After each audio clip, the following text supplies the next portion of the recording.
channel Tutelage, a guide to economics. Hope you are doing well. Here, this is Tripona. In my previous session, we have already explained in detail the concept of average utility, marginal utility, and their relationship, and most important topic, that is the law of diminishing marginal utility. If you have missed my last session, so please go and check my previous session link, which is in my description box also.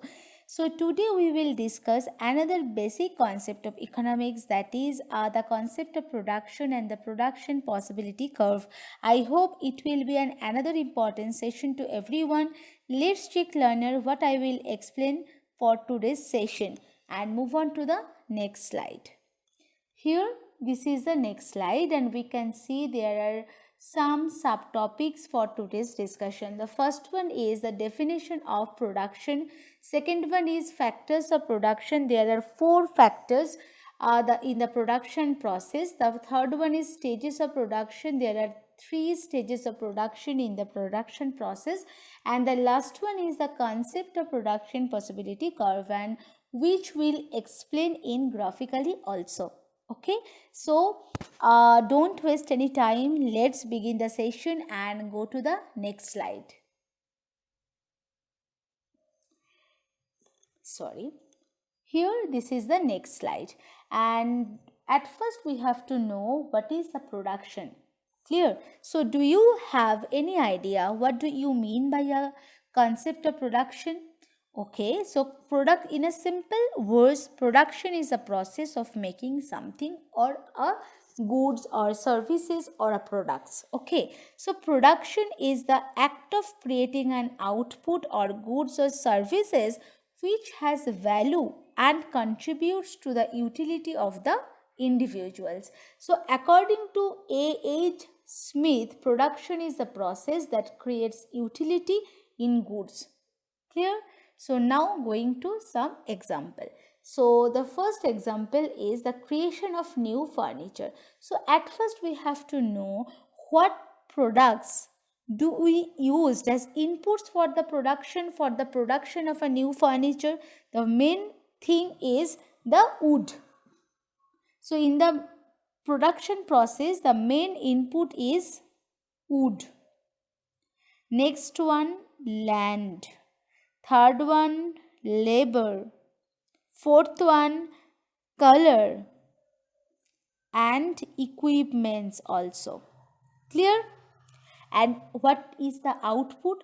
So new furniture is the output in the production process, and these are all inputs. Clear? Now we are going to the next slide. Here this is the next slide, and here we can see the factors of production. We have already told there are 4 factors of production. The first one is land, the second one is labor, the third one is capital, and the last one is the entrepreneurship.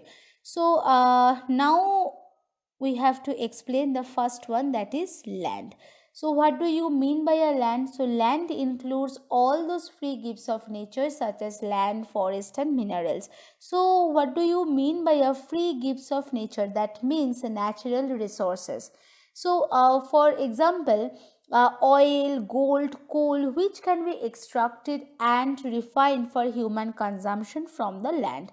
Crop cultivation on land by farmers increases its value and utility of land. So this is one of the preliminary factor of production. For example, a company easily begin operations with zero investment in land. Clear? Now we are going to the next one, that is labor. So labor means the human effort. That means the effort expended by an individual to bring a product to a market. So it includes both physical and mental human effort in the production process. And for example, any construction worker works hard in the real estate business. So painting or dancing for artists, which is also considered as a labor, but both shows a physical human effort. So engineer or a teacher can use his mental effort for making the new product. So this indicates the mental one, not the physical. So labor is the primary driver of economic value. But why it is included in measuring the economic value? Because workers are paid for their time and effort in wages that depend on their skill and training, and human labor is called a human capital because they are skilled and trained. Now we are going to the next factor, that is the capital. So it is defined as the man-made or produced means of production. That means which product or which thing is needed for making a new product. Clear? It refers to money, but it is not directly involved in the production process. It facilitates the process used in production by enabling the entrepreneurs or owners to purchase goods and to pay wages also. And according to the neoclassical economist, capital is one of the primary driver of economic value. So capital refers to the purchase of goods and services which is made with money in production process. For example, tractor or any equipments for farming is the example of the capital. Now we are going to the next slide and last factor of production, that is the entrepreneurship.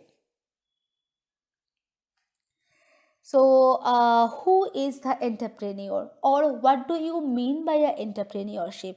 So entrepreneur is one who organizes the production, who takes important decisions regarding production, and the bears the risk and uncertainty involved in the production. So it includes all other factors of production into a product for the consumer market.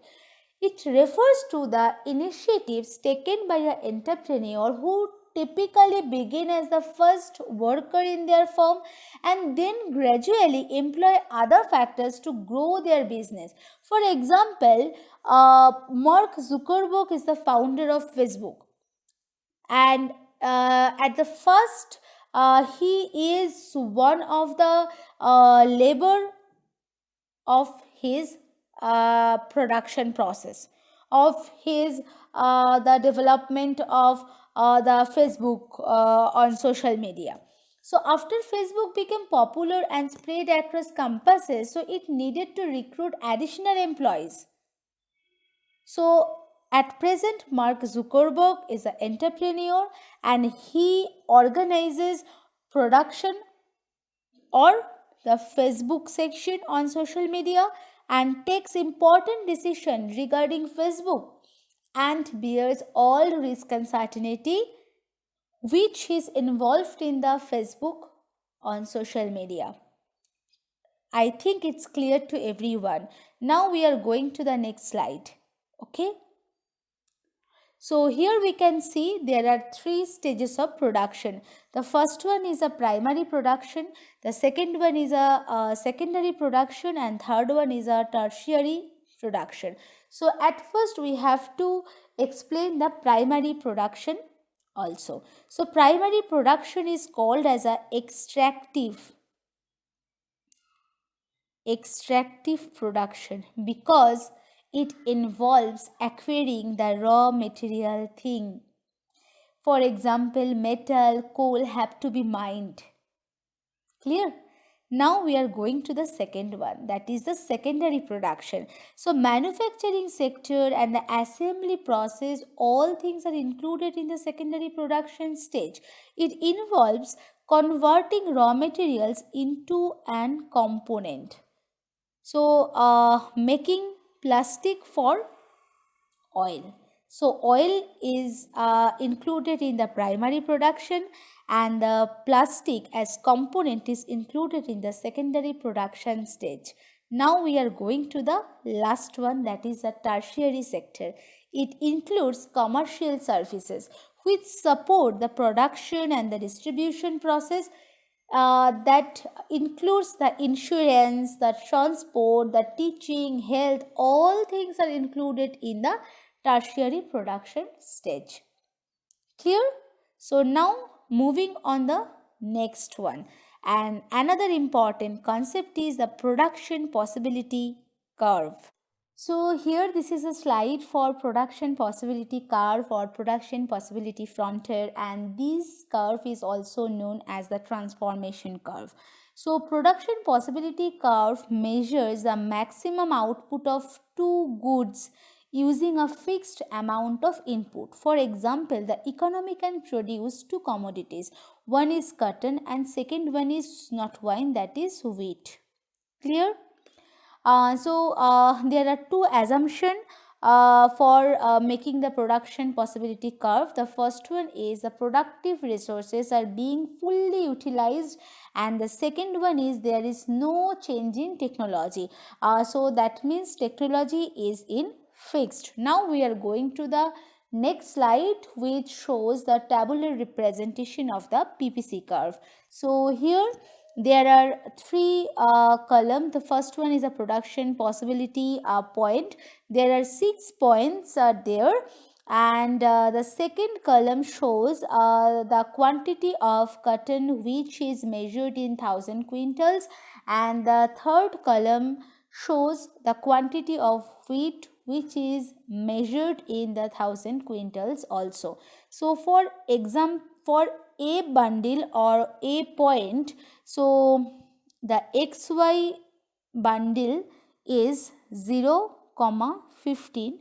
For B, that is 1, 14. For C, that means 2, 12. So cotton is measured as the x-axis and wheat is measured as y-axis. That's why the XY bundle is 0, 15, 1, 14 and 2, 12. Clear? Now we are going to the next slide, and which indicates the graphical representation of the PPC curve. So here this is the diagram of the PPC curve, and AF is the PPC curve or the production possibility frontier. Wheat is measured in the y-axis. Wheat is measured in the vertical axis, and cotton is quantity of cotton is measured in the horizontal axis. For A point, the production possibilities bundle is 0, 15 for A. For B, 1, 14. For C, 2, 12. Clear? So this point, this point, this point, this point, this point. All points are intersected by a straight line. This means a production possibility curve, which shows the combination of the two goods which the economy can produce with given inputs. Here all resources are available for production of a commodity or goods or services. So now we are going to the next slide. So there are 2 points. First one is the X point and the second one is the Y point. The X point is situated at below the PPC curve, and Y point is situated at above the PPC curve. So the combined of output of two goods can neither be at X or Y, because this is